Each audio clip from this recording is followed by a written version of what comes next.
Labdien! Mani sauc Zana Sirsniņa. Es esmu zobārstniecību klīniku Dental Medical vadītāja. Šodien mēs atrodamies Tukumā, mūsu jaunajā klīnikā, kur skaisti strādājam ar Smart Medical sistēmu, tā skaitā ar elektroniskajām kartiņām.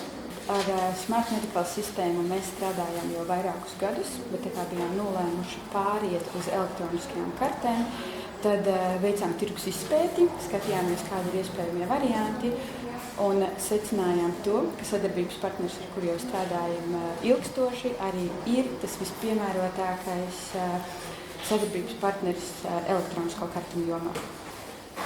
Jā, ņemot vērā, ka mums ir vairākas klīnikas ir pietiekami lielas, līdz ar to tas kartiņu apjoms ir tiešām ļoti liels.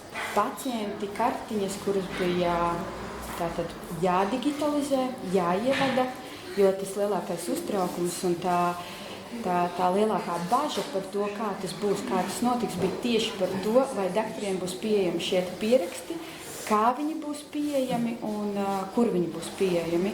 Tātad pirms ieviest šo te elektronisko karti, tas bija tas galvenais jautājums, kas mums bija jāsaprot. Un tad sadarbībā ar Digipapīru mēs veicām šo te kartiņu digitalizāciju. Tātad visas kartiņas tika ieskanētas, pārveidotas PDF formātā un pievienotas klāt elektroniskajai kartei. Lai dakteris jebkurā laikā varētu piekļūt visiem ierakstiem, kas ir jebkad bijuši pacientā kartiņā.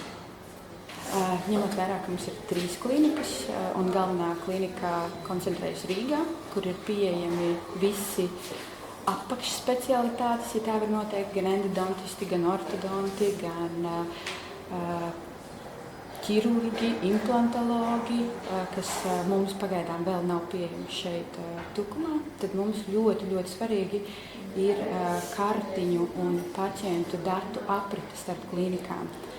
Ja iepriekš tas viss tika darīts, kopēts, skanēts, sūtīts, printēts, līmēts iekšā kartiņā, un tad kāds kaut ko ir aizmirsis, kādu posmu izlaidis, un tā informācija pirms operācijas, piemēram, nav. Šobrīd tā informācija ir pieejama burtiski minūtes laikā, atliek autorizēties sistēmā un lejupielādēt nepieciešamo informāciju. Tiem, kas vēl šaubās, es ieteiktu nešaubīties, nebaidīties. Resursi, kur jūs varēsiet novirzīt citu darbu veikšanai, kas ir akurāti svarīgi zobārstniecības klīnikās, būs ievērojams.